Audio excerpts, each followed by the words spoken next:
Oh no! This drawing of me is Is what, good buddy? kind of 2D. Nope, not kind of. Totally 2D. No, it's not. You're 2D. As in, added 2D. I go and craft this fancy portrait of you, and all you give me in return is attitude. Gaffy, I think you are confused. 2D means two-dimensional. I think Finn is trying to tell you that your drawing is a little flat. So what if my drawing is flat? How am I supposed to make it not flat? You do know the difference between two-dimensional and three-dimensional shapes, right? I sure dippity do. If two-dimensional is flat, then three-dimensional must mean all poofy and such. Well, three-dimensional shapes aren't really poofy.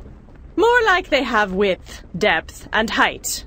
Why don't you hand me my book on shapes, and I'll show you a little more about it. It's the one with the pentagon on the cover. Gabba. Got it. Oh boy, you don't know what a pentagon is either, do you? No.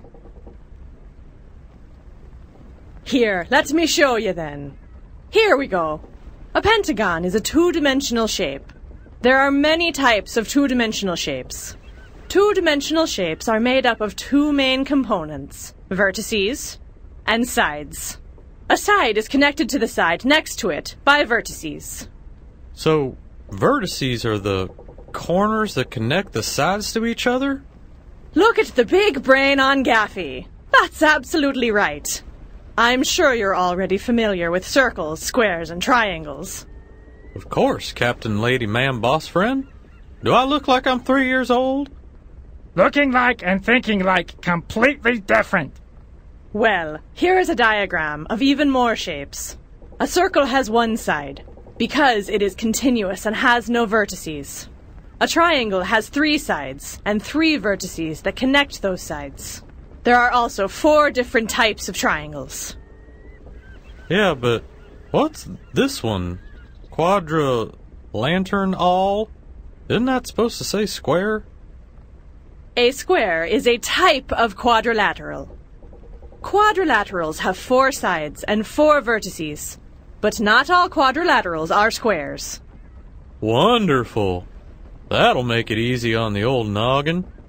Well, there are 5 different types of quadrilaterals. A square, which you already know, has 2 pairs of parallel sides, 4 right angles, and 4 equal sides. A rectangle is also like a square. It has 2 pairs of parallel sides and 4 right angles. There is one difference, though. Can you guess it? I've heard of rectangles before. It looks like these 2 sides are longer in comparison to these 2 sides. That's correct, Gaffy. A square has 4 equal sides, and a rectangle has 2 different sets of 2 equal sides. There are also parallelograms, rhombuses, and the trapezoid. Those look kind of wonky. So when exactly am I going to learn about this pentagon-gram thing? Pentagons, Steve, are right here. A pentagon has 5 sides, a hexagon has 6 sides, and an octagon has 8 sides. That's fantastic. Now, how am I supposed to remember what the difference is? There are so many sides. There is a little trick to remember which is which. If you draw a star, you see it has 5 points. Now, if you connect the points and remove the star, what's left is a pentagon. Try to remember that the words star and pentagon both have the letter T in them. You can do something similar with a hexagon. Since a hexagon has 6 sides, remember that the words 6 and hexagon both have the letter X in them. Octagons are a little easier. You can remember that an octopus has 8 legs. Well, that's tons easier. But you still haven't told me about the 3-dimensional who's-a-what's-it is. A 3-dimensional shape cannot lay flat because it has height. When I'm having trouble deciding if a shape is 2-dimensional or 3-dimensional, I like to lay a blanket on top of it. If the blanket does not lay flat, it is probably a 3-dimensional shape. My chair is an example of a 3-dimensional shape, Because if I threw a blanket over it, it would not lay flat. The pentagon on the cover of this book is an example of a 2D shape. This drawing, definitely an example of flat. Cool it, Hammerhead.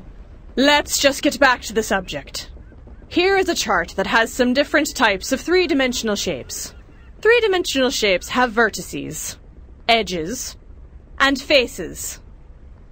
Scary faces? Like the spooky kind? I don't think so. Here is an example of a cube, which is a three-dimensional square. All of the faces and edges are equal. A prism has two equal or congruent bases, and those bases are connected by parallelogram faces. This next one I know you'll recognize. It's a pyramid. Pyramids have one base and triangular faces that meet at one vertex. A cone looks like a pyramid, but it's not a pyramid. Even though it has a point, it has a circular base connected to a curved surface. This cylinder here is like a soup can. It has two circular bases which are connected by a curved surface. Spheres are probably the easiest, though. If you've ever played with a baseball, you're very familiar with them. Baseball? I love baseball. Yeah, goes well with tuna.